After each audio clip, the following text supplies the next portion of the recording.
সদস্য সংগ্রহ অভিযান তা কি কোথাও গিয়ে বুমেরাং হয়ে ফিরে এসছে বঙ্গ বিজেপির কাছে? তার কারণ আমরা বিভিন্ন জায়গায় দেখতে পাচ্ছি কিন্তু যে প্রস্তাব মূলত কেন্দ্রীয় কমিটির তরফ থেকে রাখা হয়েছিল যে 1 মাসে 1 কোটি নতুন সদস্য তৈরি করা হবে, মিঠুন চক্রবর্তী তাই নিয়ে দাবা বাজালেন এবং তিনি বললেন যে 1 কোটি সদস্য হলেই তারা 26-এ ভোটে জিতে যাবে। তেমন কিন্তু চেহারাটা আদতে বাস্তবে যে নয়, পথে ঘাটে নেমে বিজেপি নেতারা বেশ খানিকটা মালুম করতে পারছেন। আপনারা জানেন যে আমরা এই নিয়ে গতকালই একটি রিপোর্ট পেশ করেছিলাম এবং সেই জায়গায় আমরা দেখিয়েছিলাম যে বিজেপির বিভিন্ন রাজ্যস্তরীয় যে নেতারা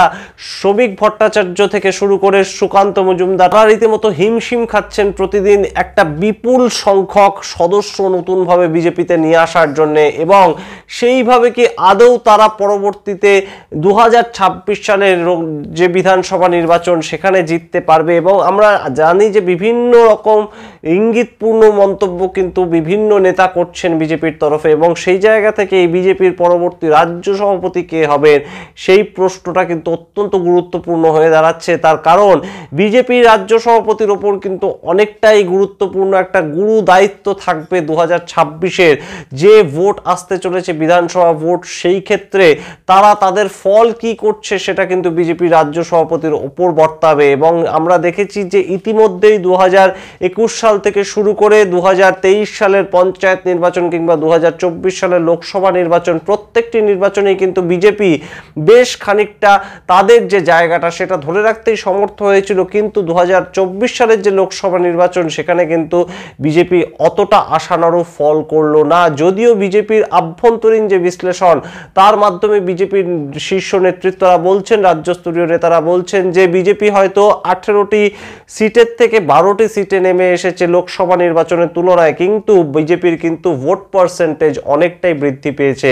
এবং 3-4% ব্যবধানে বিজেপি তৃণমূল কংগ্রেসের থেকে পিছিয়ে আছে বঙ্গে। এবং সেই জায়গা থেকে এবার কিন্তু একটা সময় এসে গিয়েছে, কারণ আমরা জানি ইতিমধ্যেই সুকান্ত মজুমদারের যে রাজ্য সভাপতি থাকার যে টার্ম সেটা শেষ হয়ে গিয়েছে, এবং আমরা জানি যে দিলীপ ঘোষ আগে একবার রাজ্য সভাপতি থেকেছেন, আমরা জানি যে রাহুল সিনহা আগে রাজ্য সভাপতি থেকেছেন, এবং সেই জায়গা থেকে কিন্তু আর তাদের যে রাজ্য সভাপতির মুখ করা হবে না সেটা কোথাও কিন্তু একটা বকলমে স্থির হয়ে গিয়েছে। কিন্তু আমরা অবশ্যই নজর রেখেছিলাম যে এতদিন ধরে বিজেপি রাজ্য সভাপতি কে হবেন সেটা নিয়ে একটা টাল বাহানা চলছিল, এবং এখনো পর্যন্ত সেই সুকান্ত মজুমদারই কিন্তু রাজ্য সভাপতি হিসেবে কাজ করছেন, কিন্তু আর কতদিন তিনি থাকবেন, পরবর্তী রাজ্য সভাপতি কে হবে, রীতিমতন যে নতুন নতুন নামগুলো উঠে আসছিল, কখনো জগন্নাথ সরকার, কখনো দিলীপ ঘোষের নাম উঠে আসছিল, বিভিন্ন ধরনের নেতার নাম উঠে আসছিল, এবং আবারও কিন্তু একটা নতুন জল্পনা তৈরি হয়েছে। এবার কি তাহলে বিজেপির যে এক ব্যক্তি এক পদ সেই যে বক্তব্য, বিজেপির ওই যে স্ট্র্যাটেজি সেটা কি বদলে যাবে? তার কারণ শুভেন্দু অধিকারী তিনি কিন্তু জনপ্রিয়তার নিরিখে বিজেপি নেতা হিসেবে নিজের একটা জায়গা গত 3 বছরের মধ্যেই তৈরি করে ফেলেছেন, এবং আমরা দেখেছি যে শুভেন্দু অধিকারী যখন কোনো রকম কোনো মিছিল ডাকেন কিংবা কোনো রকম কোনো অবস্থান বিক্ষোভ করেন সেখানে সাধারণ মানুষের একটা কিন্তু জনসমাগম তৈরি হয়, তার জনপ্রিয়তার নিরিখেই সেই জনসমাগম তৈরি হয়। এবং শুভেন্দু অধিকারী কিন্তু ভোট তৈরি করার ক্ষেত্রে কিংবা ভোট ক্যাচার হিসেবে অবশ্যই একজন জনপ্রিয় রাজনীতিবিদ, এবং তিনি কিন্তু বিভিন্ন জায়গায় বিজেপির যে একটা বক্তব্য, অর্থাৎ বিজেপির মূল যে বক্তব্যটা যে হিন্দুত্ববাদী ভোট সেটাকে একত্রিত করা, সেই বক্তব্যটা কিন্তু শুভেন্দু অধিকারী খুব ভালোভাবে স্প্রেড করতে চাইছেন, এবং সেটা কিন্তু কোথাও গিয়ে সমর্থনও করছেন বিজেপির যারা আদি নেতা রয়েছেন, অর্থাৎ আরএসএস এর শিক্ষায় কিংবা আরএসএস এর যে একটা তত্ত্বে যারা বিশ্বাসী তেমন বিজেপি নেতারা কিন্তু অবশ্যই শুভেন্দু অধিকারীর এই যে মুভ সেই মুভটাকে অত্যন্ত সমর্থন করছেন। তেমনই কিন্তু আমরা বিভিন্ন সময় নিদর্শন পেয়েছি, তথাগত রায় থেকে বর্ষিয়ান বিভিন্ন নেতারা তারা কিন্তু শুভেন্দু অধিকারীর এই যে হিন্দুত্ববাদী ভোটটাকে একত্রিত করতে হবে, হিন্দুদের স্বার্থে হিন্দুদের একত্রিত করা, এবং সেকুলার কিংবা কমিউনিস্ট পার্টির যারা সমর্থক আছেন তাদেরকেও একটা প্রভাবিত করে হিন্দুত্ববাদী ভোটটাকে একত্রিত করার চেষ্টা, সেই যে চেষ্টা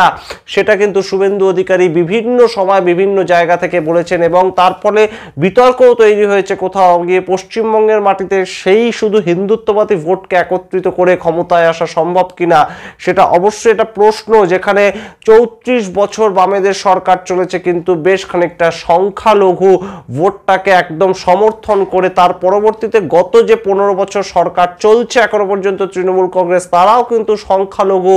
ভোটটাকে খেয়াল রেখে মাথায় তাদের ভোটের সমীকরণটা সাজায়। সেখানে শুধুমাত্র হিন্দুত্ববাদী ভোট কিংবা পশ্চিমবঙ্গের যে জনমানসের একটা বৈচিত্র্য, সেখানে শুধুমাত্র হিন্দুত্ববাদী ভোটারকে একত্রিত করার মাধ্যমে বিজেপিকে ভোট বৈতরণী পার হতে পারবে আমরা জানি না সেই উত্তর, কিন্তু শুভেন্দু অধিকারীর যে বক্তব্য, শুভেন্দু অধিকারীর যে ভাবনা, শুভেন্দু অধিকারীর যে কথা, সেটা কিন্তু অবশ্যই বিজেপির যে আদি একটা তত্ত্ব, বিজেপির যে আরএসএস পন্থী একটা তত্ত্ব, তার সঙ্গে অত্যন্ত কাছাকাছি, এবং সেই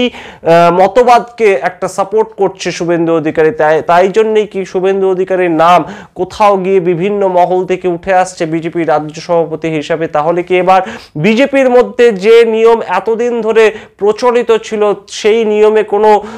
একটা ব্যতিক্রম ঘটবে, যে একই ব্যক্তি তিনি রাজ্যের বিরোধী দলনেতা বিধানসভার অভ্যন্তরে এবং বাইরে তিনি বিজেপির রাজ্য সভাপতি, তেমন কি কোনো একটা